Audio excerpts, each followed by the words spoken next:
गीता इन 18 बातों को अपनाने वाला सभी दुखों और वासनाओं से हो जाता है दूर। भगवद गीता में भगवान श्री कृष्ण ने न केवल ज्ञान की बातें बताई हैं, बल्कि जीवन जीने की कलाओं के बारे में भी बताया है। भगवान श्री कृष्ण ने अर्जुन को जो गीता का उपदेश दिया है, वह हर मनुष्य के लिए प्रेरणास्रोत साबित हो सकता है। गीता में भगवान श्री कृष्ण अर्जुन को उपदेश देते हैं कि जो भी मनुष्य भगवद गीता की 18 बातों को अपनाकर अपने जीवन में उतारता है, वह सभी दुखों से, वासनाओं से, क्रोध से, ईर्ष्या से, लोभ से, मोह से, लालच आदि के बंधनों से मुक्त हो जाता है। आगे जानते हैं भगवद गीता की 18 ज्ञान की बातें। एक आनंद मनुष्य के भीतर ही निवास करता है, परंतु मनुष्य उसे स्त्री में, घर में और बाहरी सुखों में खोज रहा है। 2 श्री कृष्ण कहते हैं कि भगवान उपासना केवल शरीर से ही नहीं बल्कि मन से करनी चाहिए। भगवान का वंदन उन्हें प्रेम बंधन में बांधता है। 3 मनुष्य की वासना ही उसके पुनर्जन्म का कारण होती है।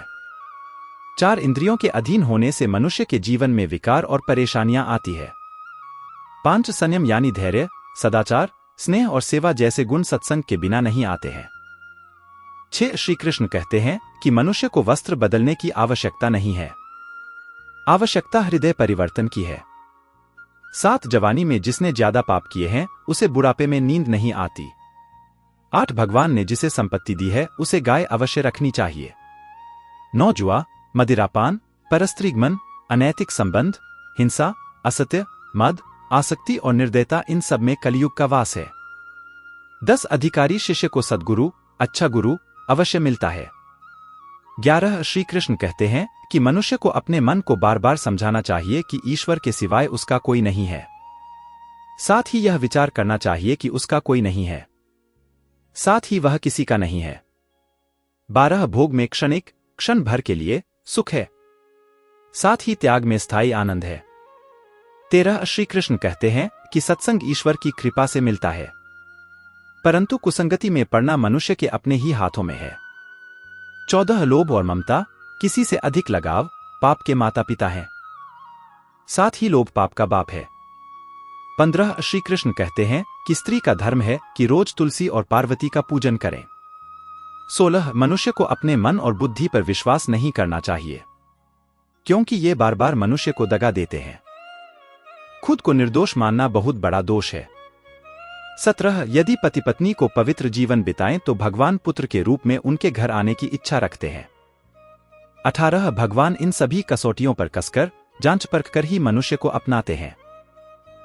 वैसे तो संपूर्ण गीता ज्ञान का सागर है, किंतु मैं आज भगवद गीता की 18 ज्ञान की बातें आपसे साझा कर रहा हूं, जिसने मेरे जीवन पर बहुत प्रभाव डाला है। यदि आप इन बातों को अपने जीवन पर उतारते हैं तो एक बहुत बड़ा फर्क आपको देखने को मिल सकता है। भगवद गीता आपको ज्ञानवर्धक अनुभव प्रदान करता है तथा यह आपके भीतर एक परिवर्तनकारी बदलाव लाता है, जो जीवन के उद्देश्य और आंतरिक शांति को प्राप्त करने में मददगार बनता है। सैकड़ों श्लोकों में निहित सार का निचोड़ आपके लिए आसान भाषा में भगवद गीता की 18 ज्ञान की बातें के रूप में पेश कर रहा हूं। इसकी शिक्षाएं व्यक्तिगत विकास और आध्यात्मिक विकास के लिए व्यावहारिक मार्गदर्शन प्रदान करती हैं, जिससे यह सत्य चाहने वालों के लिए एक कालातीत और अमूल्य पाठ बन जाता है। भगवद गीता एक पवित्र हिंदू ग्रंथ, भगवान कृष्ण और अर्जुन के बीच एक गहन और कालातीत दार्शनिक चर्चा है। इसके श्लोकों में अमूल्य शिक्षाएं निहित हैं, जो समय से परे हैं और जीवन के विभिन्न पहलुओं पर मार्गदर्शन प्रदान करती हैं। इस श्लोक में भगवान श्री कृष्ण कहते हैं कि तुम्हें कर्म करने का अधिकार है, लेकिन उसके द्वारा किए गए कर्म के फल को उसे फलने का अधिकार नहीं है। अर्थात आपको कर्म में लगना चाहिए, लेकिन उसके फलों की चिंता में नहीं रहना चाहिए। कर्मयोग में सर्वप्रथम यह भाव है कि कर्म करना आवश्यक है और उसे ईश्वर को समर्पित करना चाहिए, फल की इच्छा के साथ नहीं। यह श्लोक हमें कर्मयोग के माध्यम से सफलता और आनंद की प्राप्ति के लिए एक सुनहरा उपाय सिखाता है। भगवान श्री कृष्ण कहते हैं कि हमें स्वयं के विकारों और नकारात्मकता से मुक्त होकर प्रगति करनी चाहिए, क्योंकि हम स्वयं के मित्र भी हैं और शत्रु भी हम खुद ही हैं। इस श्लोक में एक गहरा संदेश है कि हम खुद ही अपने सबसे बड़े मित्र और सबसे बड़े शत्रु भी हो सकते हैं। जब हम अपनी आत्मा को नहीं समझते और उससे अलग हो जाते हैं, तो हमारे अंदर के सकारात्मक गुण व्यक्त नहीं हो पाते और हमें खुद ही अपना दुश्मन बनना पड़ता है। लेकिन जब हम अपनी आत्मा को समझते हैं और उसके साथ एक हो जाते हैं, तो हम अपने भीतर के दुश्मन को पहचान सकते हैं और उससे निपट सकते हैं। भगवद गीता के अध्याय 5 श्लोक 2 में भगवान कृष्ण वैराग्य के बारे में ज्ञान प्रदान करते हैं। इस श्लोक में भगवान कृष्ण त्याग, संन्यास के मार्ग और निःस्वार्थ कर्म के योग, कर्म योग पर चर्चा करते हैं। दोनों मार्ग आध्यात्मिक विकास और मुक्ति की ओर ले जाते हैं, लेकिन कृष्ण सुझाव देते हैं कि कर्म योग, निःस्वार्थ कर्म का योग त्याग के मार्ग से भी श्रेष्ठ है। बुद्धिमान व्यक्ति सुख और दुख, गर्मी और सर्दी, मान और अपमान के द्वंद्व से विचलित नहीं होता है। ऐसा व्यक्ति सभी परिस्थितियों में स्थिर और शांत रहता है। संभाव का मतलब है हमेशा एक ही भाव में रहना। यदि आप इसका अभ्यास करते हैं तो आप मानसिक लचीलापन, भावनात्मक स्थिरता और आंतरिक शांति को विकसित कर सकते हैं। यह हमें आवेगपूर्ण प्रतिक्रिया करने के बजाय स्पष्टता और बुद्धिमत्ता के साथ कार्य करने, सुविचारित निर्णय लेने में भी मदद करता है। असत्य का कोई अस्तित्व नहीं है और वास्तविक का अस्तित्व कभी समाप्त नहीं होता है। सत्य के दृष्टाओं ने दोनों के स्वभाव को समझकर एक ही निष्कर्ष निकाला है। यह श्लोक हिंदू दर्शन का एक मौलिक सिद्धांत है जो शाश्वत वास्तविकता और भौतिक संसार, माया के बीच के अंतर पर जोर देता है। बुद्धिमान इस सत्य को समझकर भौतिक क्षेत्र के भ्रम को पार करने और शाश्वत वास्तविकता के साथ मिलन की कोशिश करते हैं, जो मुक्ति, मोक्ष की ओर ले जाता है। अध्याय 7 के 21वें श्लोक में भगवान श्री कृष्ण जी अर्जुन को समझाते हुए कहते हैं, जो व्यक्ति जिस रूप में भक्ति और श्रद्धा से मुझे पूजना चाहता है, मैं उस व्यक्ति की उस श्रद्धा को स्थिर करता हूँ। भगवत गीता के इस श्लोक में भगवान बताते हैं कि वह सर्वोच्च व्यक्ति के रूप में उन लोगों के विश्वास को मजबूत करते हैं जो अटूट भक्ति के साथ उनकी पूजा करते हैं, चाहे वे किसी भी रूप में उनकी पूजा करना चुनते हों। भगवत गीता के अध्याय 16 के 21वें श्लोक में भगवान श्री कृष्ण जी अर्जुन से कहते हैं, 3 द्वार आत्मविनाशकारी नरक की ओर ले जाते हैं, काम, क्रोध और लालच। इसलिए व्यक्ति को इन तीनों को त्याग देना चाहिए।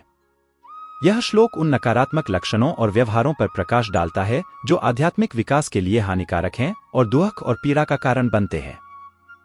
भगवत गीता के अध्याय 18 श्लोक 48 में भगवान श्री कृष्ण अर्जुन को अपनी अंतिम शिक्षा देते हैं और पूरे धर्मग्रंथ में उनके मार्गदर्शन का सार संक्षेप में बताते हुए कहते हैं, हे कौन्तेय अर्जुन, अपने स्वाभाविक कर्तव्यों का पालन बिना आसक्ति के करें, भले ही उनमें दोष हों।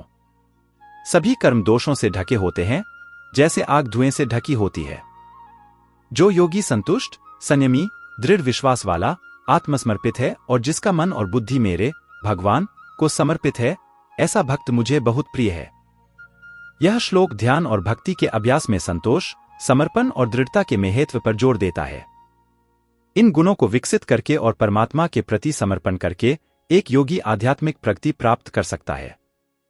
भगवत गीता के अध्याय 6 श्लोक 25 में भगवान श्री कृष्ण अर्जुन को शिक्षा देते हैं कि शांत मन, अभ्यास से संयमित और पूरी तरह से भगवान में लीन होने पर व्यक्ति को न तो किसी भी इंद्रिय विषयों के बारे में सोचना चाहिए और न ही किसी भौतिक इच्छाओं में मन को लगाना चाहिए। अगर हम भगवत गीता की 18 ज्ञान की बातें संक्षेप में समझें तो इसे हम 5 भाग में विभाजित कर सकते हैं। भगवान ने भक्तियोग के माध्यम से अर्जुन को अपने जीवन को ईश्वर के भक्ति में समर्पित करने का उपदेश दिया। ज्ञानयोग के माध्यम से भगवान ने अर्जुन को ज्ञान का महत्व समझाया और आत्मा के अमरत्व का ज्ञान दिया। भगवान ने अर्जुन को वैराग्य का मार्ग दिखाया और सांसारिक बंधनों से मुक्त होने के लिए प्रेरित किया। भगवान ने अर्जुन से सच्ची ईश्वर भक्ति और विश्वास का मार्ग बताया। तो आज के लिए इतना ही, फिर मिलेंगे नेक्स्ट वीडियो में।